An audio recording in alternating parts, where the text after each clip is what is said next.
hvis der er nogen, der har nogle spørgsmål til det undervejs, så sig til. Skriv i chatten, så skal jeg nok svare på dem løbende, hvis der er nogle spørgsmål undervejs, så tager jeg dem, som de kommer. Hvorfor er det,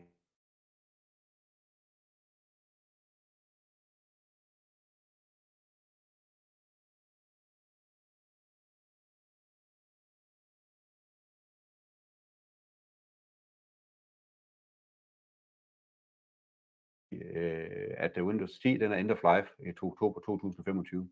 Der kommer flere opdateringer. Og jeg tror, at der er nogle sikkerhedshuller inde i Windows, inde i Microsoft-produktet, som ikke er udnyttet endnu, og som normalt bliver lappet ved hjælp af sikkerhedsopdateringer. Og når der ikke kommer flere sikkerhedsopdateringer til, så bliver de her sikkerhedshuller udnyttet, og så kommer vi helt klart til at se nogle angreb på upatchede Windows-maskiner, som i værste fald kan få virksomheder til at gå ned med nakken. Ransomware koster rigtig mange penge.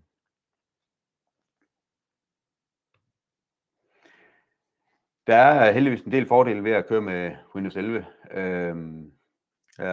Vi prøver at liste nogle af dem op. Der er noget, der kalder Secure Boot. Det er, at man forhindrer ondsindet software i at kunne starte op, inden Windows starter op. Det er noget, der er indbygget inde i Windows. Computeren skal selvfølgelig understøtte det. Der er bedre login med fingeraftryk eller med Face ID, hvis man har noget udstyr, der understøtter det. Man kan få en fingeraftrykslæser til en stationær computer. Du kan også få et webkamera til en stationær computer. Og mange bærbare i dag har et webkamera og eller med fingeraftrykslæser på din computer.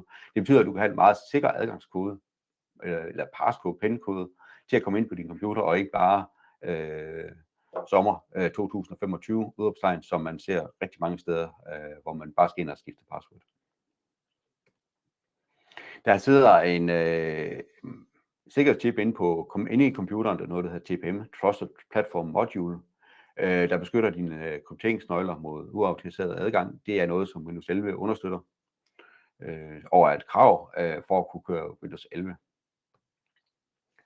Desuden så er der en form for bedre driverbeskyttelse.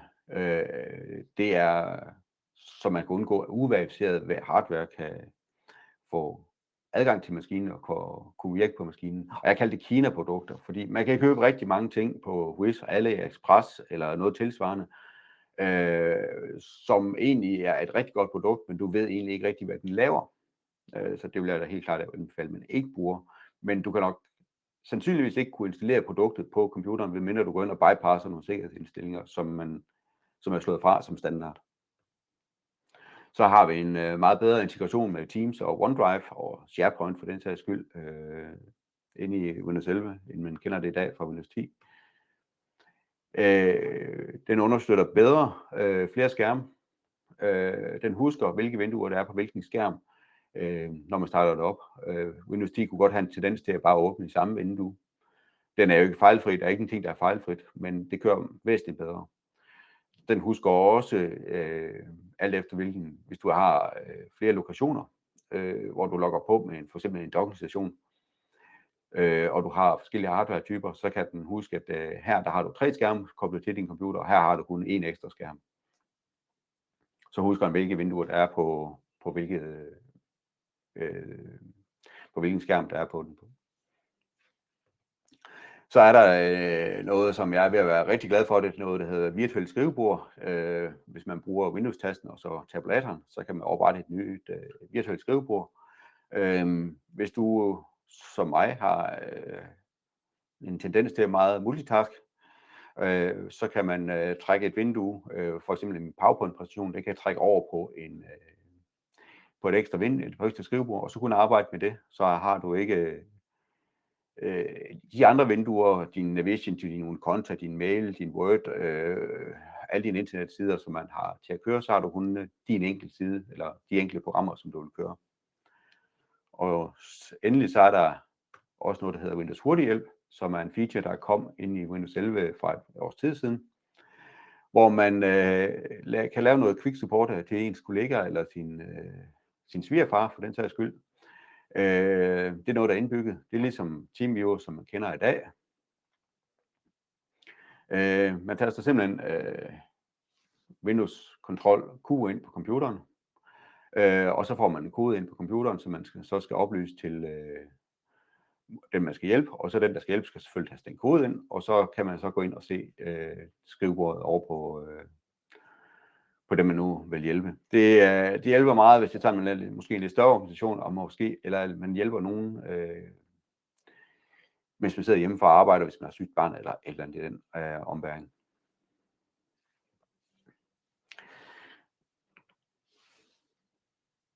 Det største spørgsmål, jeg får, det er, virker mine programmer stadigvæk? Ja, som udgangspunkt, så virker det.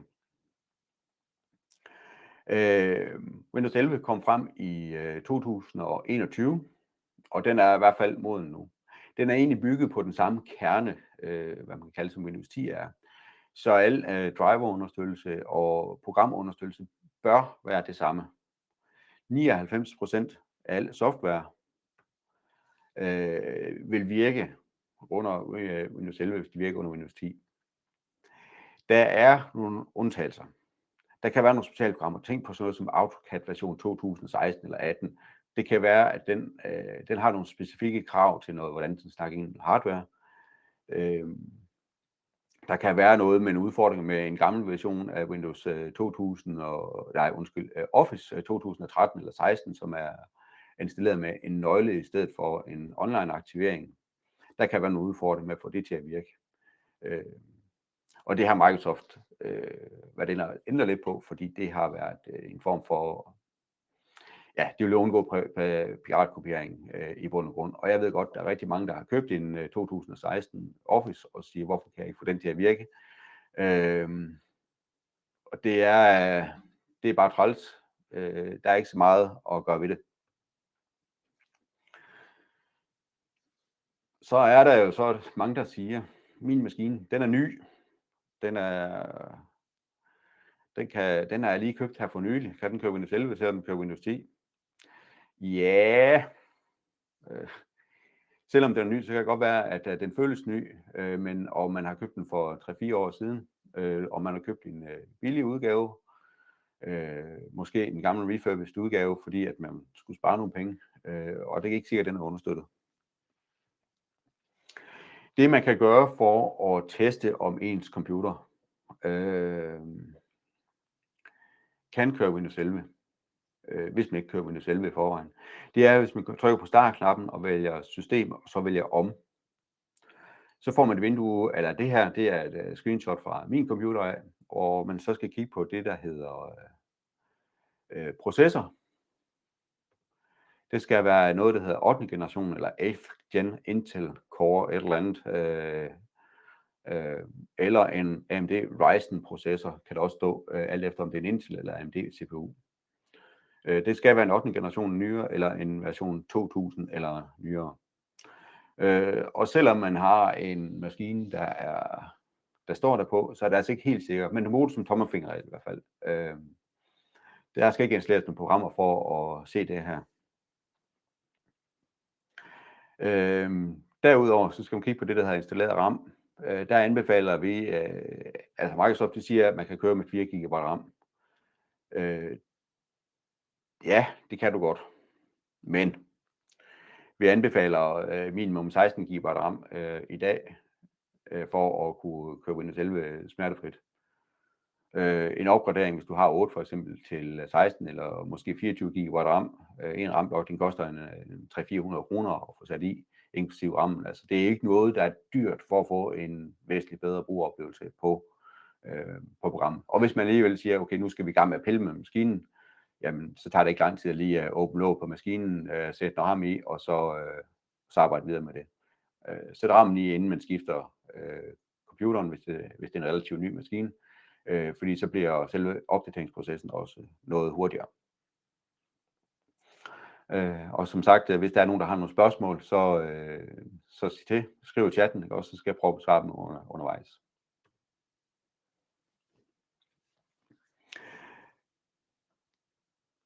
Næste punkt, det er, at vi skal ind og se, om din maskine rent faktisk også skal køre det, inden man begynder at lave en opdatering. Man kan google efter noget, der hedder Windows PC Health Check, og hvis den ikke allerede er installeret på computeren, den er mange gange installeret som standard på en Windows 10-maskine, så er det bare at gå ned og søge efter den, søge ind på Windows-computeren og søge efter PC Health. Så får du et program op, eller det her, hvor man kan gå ind og trykke på den knap, der hedder Check Now. Du får lige nogle hurtige informationer herover. Du har 8 GB RAM i maskinen her, og 128 GB harddisk, og maskinen er 3 år gammel. Fair nok, den er backet op for nylig, og hvornår den sidst kørte Windows Update osv. osv. Der står noget her på. Når man trykker Check Now, så får du et par resultater fra, om PC'en, den her, den er altså simpelthen ikke ny nok. Der er simpelthen et kryds på, det er CPU'en, der er ikke gammel nok. Det burde man måske også have fundet ud af på det første billede. Men den understøtter, den skal også have nogle andre punkter, der hedder Secure Boot, noget der hedder TPM 2.0, der skal være aktiveret, og der skal være minimum 4 GB RAM. Som sagt, jeg anbefaler minimum 16. Her er et eksempel på, hvordan det ser ud. Det er en nyere maskine, det er en såkaldt 10. generation, der står et 10-tal herovre ved i5 1000400. Det er 10. generation CPU fra Intel. Der er grøn flueben hele vejen igennem.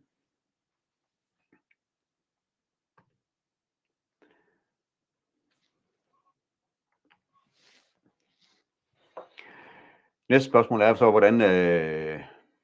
hvordan får vi planlagt det her? Hvordan kommer vi bedst igennem det her skifte her? Jo mere man planlægger, og jo større overblik man har inden selve opdateringen, eller har overblik over, hvilke computer man har i sin virksomhed, jo nemmere er det også at komme videre i produktet, eller i omskiftningen. Det hedder planlægning. Vi skaber et overblik over, hvilken hardware man har i dag.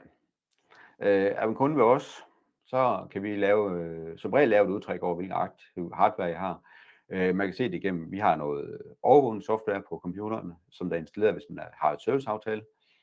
Eller hvis man kun har antivirus med os, jamen, så kan vi gå ud og trække lidt data ud fra antivirusprogrammet.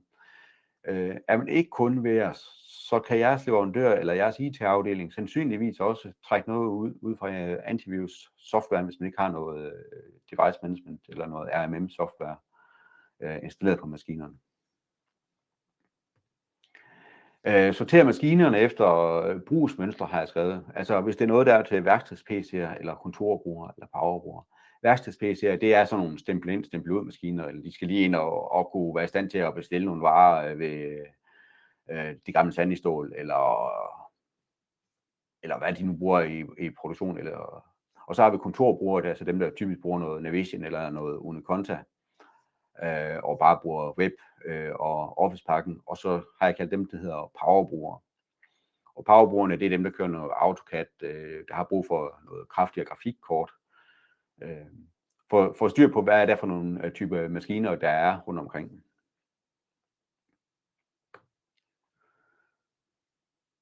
Test af specialprogrammer. Gå med livrem og seler, og så have en leverandør om at gå i standby, og om at stå i standby. Og så have den gamle maskine til at stå, hvis man får en ny maskine. Og med specialprogrammer, der tænker jeg på gamle AutoCAD, beregningssoftware, der skal stå og beregne et eller andet med nogle udskæringer til nogle CNC-fræsere eller noget af den stil. Man kan tit gå ind og kigge på leverandørens hjemmeside og se, om der er nogle issues med den version af software, man har til at køre.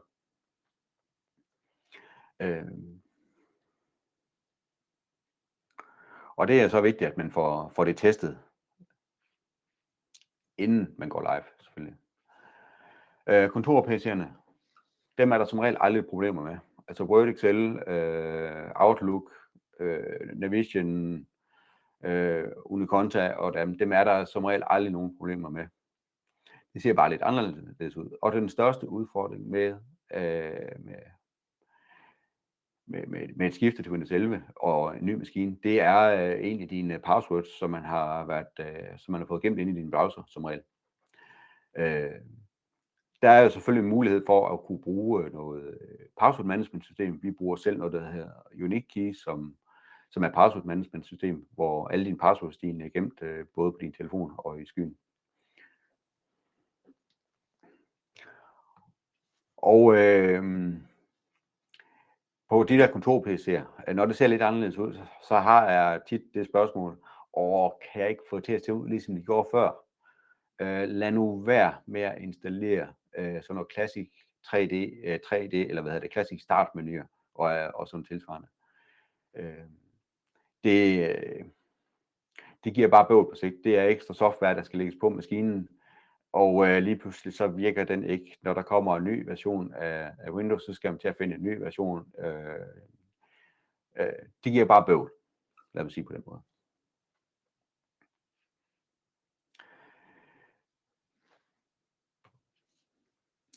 For eksempel, hvis I får et overblik over computerne, og I kan også selv lave det, så læs dem op med, hvad maskinenavn den hedder, om det er en bærbar, eller om det er en stationær, hvilke brugernavn. Her er et eksempel fra, hvad vi trækker ud fra vores systemer af. Det er simpelthen et PC-navn på, hvad hedder PC'en inde i systemet, om det er en stationær eller en bærbar computer, hvilken brugernavn er logget på maskinen, kører den Windows 10 eller 11, hvornår den sidst var tændt, hvor meget RAM er der på den, og hvilken CPU-type der er der på. Her, i det her tilfælde her, der har jeg markeret dem op med grøn, som umiddelbart bare kan opgraderes til Windows 11 uden problemer.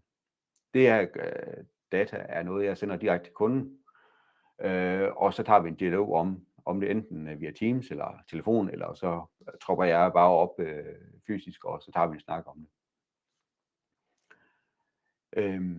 Jeg analyserer, hvad man på maskinen. Den her maskine her, for eksempel en stationær computer her, der hedder TDL, så ser jeg, at den har en 8. generation CPU, og den er egentlig god nok, siger man. Ja, men i og med, at vi skal ud og bruge en 300-400 kroner på at sætte mere hukommelse i den, og maskinen den er måske en 6-7 år gammel, hvor meget krudt vil man så bruge på, eller kan det svare sig at bruge på at opdatere maskinen til Windows 11? Det er derfor, jeg egentlig markerer den som gul. Den kan godt køre det, men hvor meget krudt vil man bruge på det? Og i det her tilfælde, så er der en gammel bærbar, også med en bruger, der hedder 133. Det må jeg udlåne, og dem der er nedlagt inden for en måned, så den skal vi ikke gøre noget ved. Så har vi en her med 8 GB RAM, eller 7,8 GB brugbar hukommelse. Den har en 10. generation CPU, den virker fint. Jeg anbefaler kunden at få det opdateret til 16 GB RAM. Jeg har købt sådan en RAM-blok hjemme. Men kunden havde så også ønske om at få lavet den her om til en bærbar computer. Så det vi så vil gøre, det er, at vi begynder så at skifte rundt på maskinerne. Hvad er det for brug? Hvilke brugsmønster er det? Brugeren her skulle have en bærbar i stedet, og den her maskine med en 10. generation CPU, den vil vi så lave om, i stedet for den her plotter-PC, som er en form for robot-PC, til at udskrive noget. Den styrer noget print til en plotter. Så det vi så rent faktisk gør, så installerer vi bare en Windows 11 på en bærbar, giver den til brugeren LTH og får hende eller ham til op at køre. Og så derefter så installerer vi maskinen, og så får den til at spille med plotterne efterfølgende. Og det kommer til at gøre så, at brugerne reelt ikke vil komme til at opleve de helt store nedtid med det, og plottermaskinen, jamen der laver et servicevindue på en time eller to, og siger, okay, her der tester vi, og vi får til at virke, som det nogle gange er. Den gamle maskine, den kører stadigvæk, hvis vi af en eller anden årsag ikke kan få programmet til at virke, så er der ikke noget farligt ved det. De kan stadigvæk komme til at udskrive på deres plotter. Godt nok.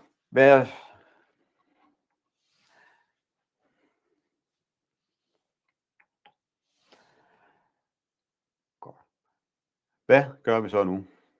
Det vigtigste det er, at vi skal have taget noget backup af maskinerne, for at være 100% sikker på, at hvis nu er opdateringen går galt, så har vi noget, vi kommer tilbage til, at vi ikke mister nogen data. I langt de fleste tilfælde, når vi laver en in-place upgrade, som man kalder det, hvor man bruger opdateringsprogrammet inden fra Microsoft, så går det glat igennem. Der kan bare ske nogle gange, at Windows har brækket sig, og så står man bare der med alle sine talenter og en Windows, der ikke vil starte, og man siger, okay, nu har vi mistet alle vores dokumenter, og ja, hvor fedt er det lige. Så det vigtigste, det er, back op dine data, enten på noget USB-drev, en server, hvis man har det, online, via OneDrive, Dropbox eller lignende. Hvis man har en Microsoft 365 løsning, så kan du til backup af dit skrivebord og dine dokumenter på direkte ind i OneDrive, oppe i Microsoft. Der har man en terabyte data, altså 1000 gigabyte dataplads til rådighed. Det skal sættes op. Man skal trykke synkronisere ind i sit OneDrive-app, og så kan den begynde at synkronisere. Hvis man ikke lige har styr på det her, så tag fat i os, så vil vi selvfølgelig hjælpe jer.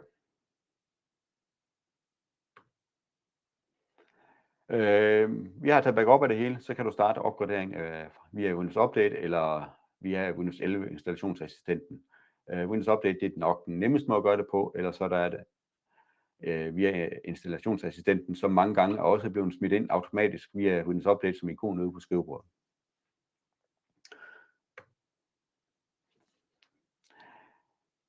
Er der noget, der ikke virker nu, så vil sandsynligvis heller ikke virke ordentligt efter en opgradering, fordi det er det samme system, den kører videre på.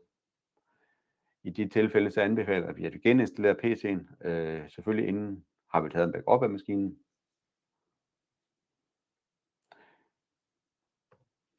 Og tager fat i os, så hjælper vi jer videre, hvis det ikke virker, men husk nu at tage backup inden. Vi har prøvet det her omkring 2000 gange før, mildt sagt. Det er noget, vi gør jævnligt, skifter PC'er ud og får lavet opdateringer.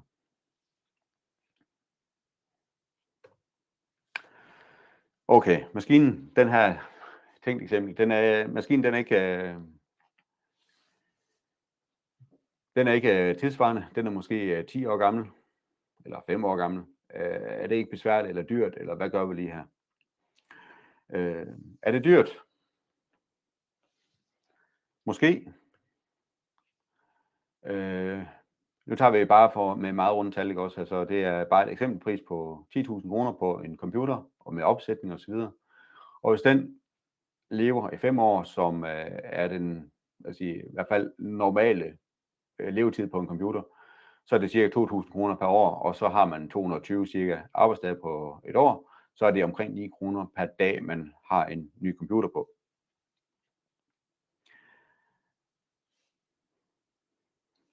Hvis man for eksempel har haft en maskine fra 2015 af, hvor der var omkring 450.000 maskiner af, så har de kørt snart i 10 år. Det er 1.000 kroner per år fra en PC. Hvad koster en medarbejder i måneden? Bare for at sammenligne. Han koster nok lidt mere end 1.000 kroner om året, kunne jeg nemt forestille mig. En generel anbefaling, det er, at en PC den er 5 år gammel, så skal man i hvert fald til at begynde at overveje at få den skiftet. Det er både med driftssikkerhed og hastighed på udstyret. Vi kan hjælpe med at få overført de gamle data fra den gamle maskine til den nye maskine, så brugeren ikke oplever nogle problemer. Det har vi også prøvet rigtig mange gange.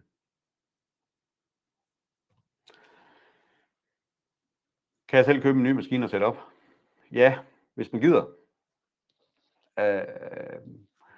Det er der egentlig ikke for noget i og for sig noget galt i. Det skal I være så velkommen til. Vi har prøvet det mange gange før at sætte maskinen op. Vi ved, hvad der fungerer. Og vi kan gøre maskinen 90% klar, når de sættes op, så det er jo egentlig mere eller mindre bare plug and play. Det vi ikke lige kan gøre remote inden før, det er installere printer og nogle specielle login, hvor der kræver 2-faktor-sikkerhed på at komme ind på maskinerne. Vi oplever mange gange, hvis det er sådan, der er nogen, der køber en maskine, kommer ind til os, det er, at så er det en maskine med 4 GB RAM og en Windows Home, i stedet for en professionel, som de købte over naboen over ved Elgiganten.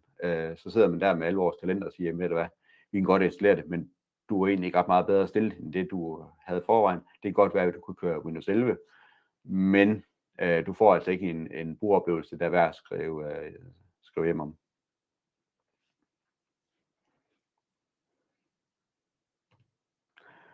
Jeg skrev lidt om hardwarekrav, hvis det er sådan, at man selv skal ud og have en ny maskine.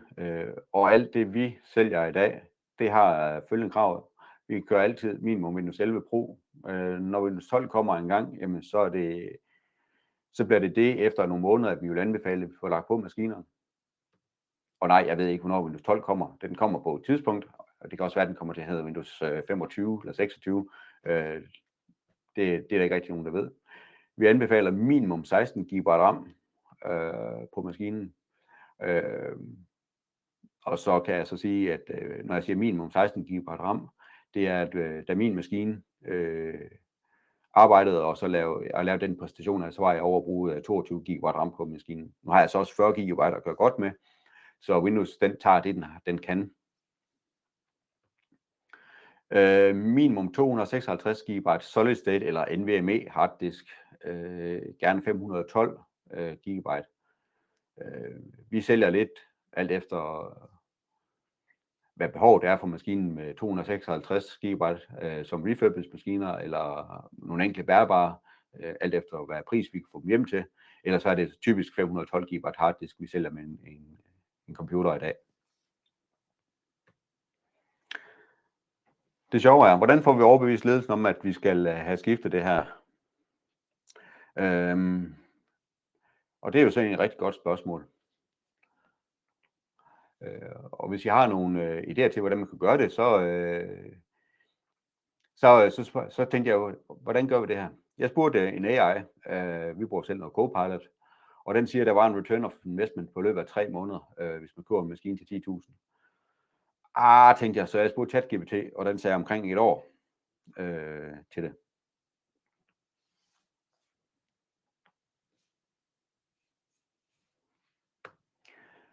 Der er en økonomisk gevinst ved at skifte til en ny maskine.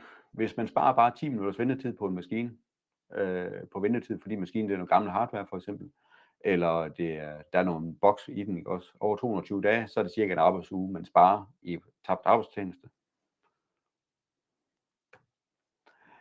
Så er der, at man får en bedre brugeroplevelse, man får større sikkerhed, lavere strømforbrug, støj og varmeudvikling, meget mindre vedligeholdelse og IT-support.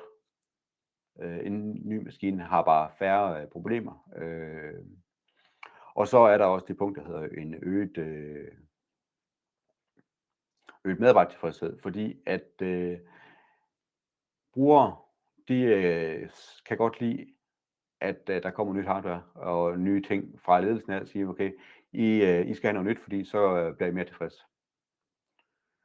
En sidebemærkning, der er også at have hver 10 minutters ventetid, men vi har alle sammen også prøvet at sidde og køre på arbejde, og så lige pludselig kommer vi til at sidde i en kø, og så sidder vi der og venter. Det er frustrationer. Hvis man kan undgå de frustrationer, så bliver det også gladere, når du kommer ind på arbejde.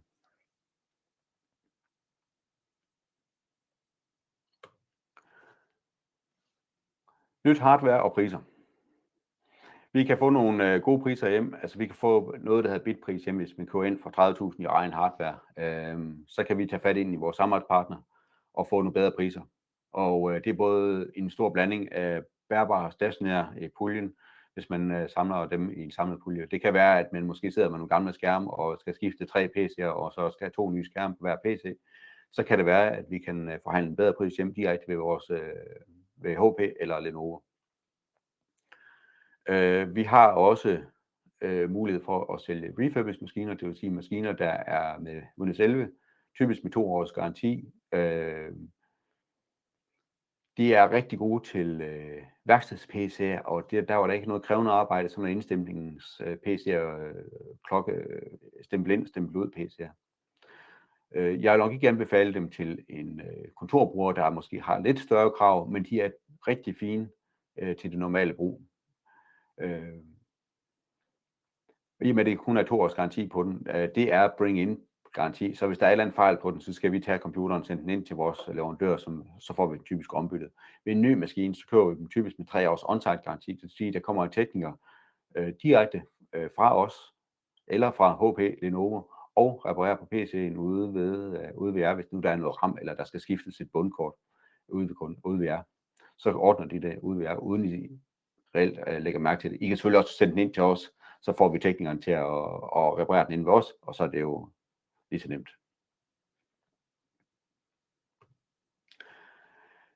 Konklusionen, det er desværre et nødvendigt skifte. Microsoft,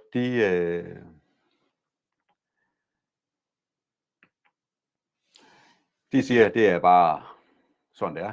Der er ikke rigtig noget at gøre. De så op med at sende sikkerhedsopdateringer til Windows 10 der til oktober. Så det er altså bare nu, at vi skal til at begynde at kigge på det.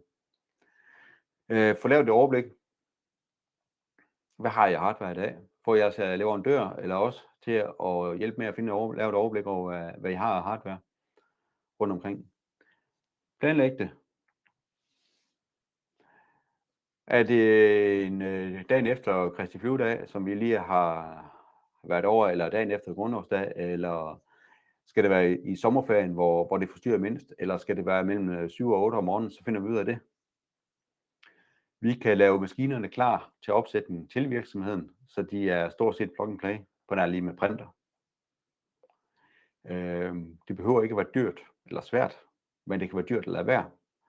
Jeg tænker på ransomware-angreb på maskinerne, hvis det er sådan, at de bliver hacket.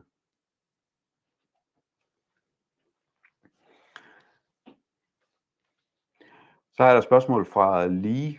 Extended life til 300 kroner per maskine om året.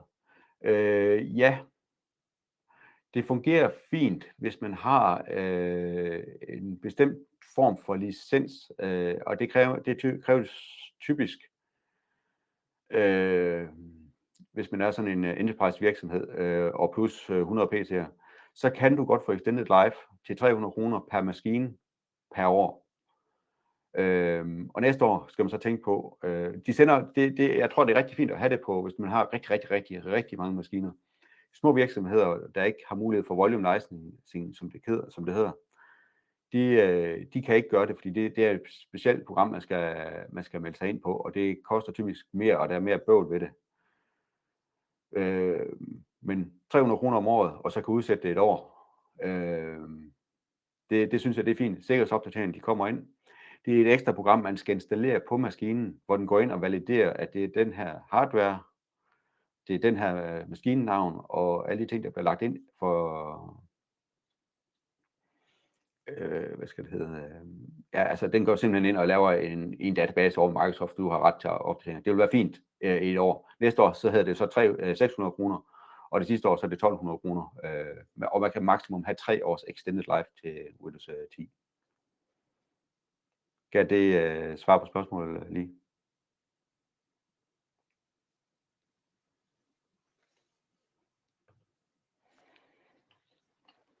Er der nogle flere spørgsmål, så er I velkommen til at spørge om det.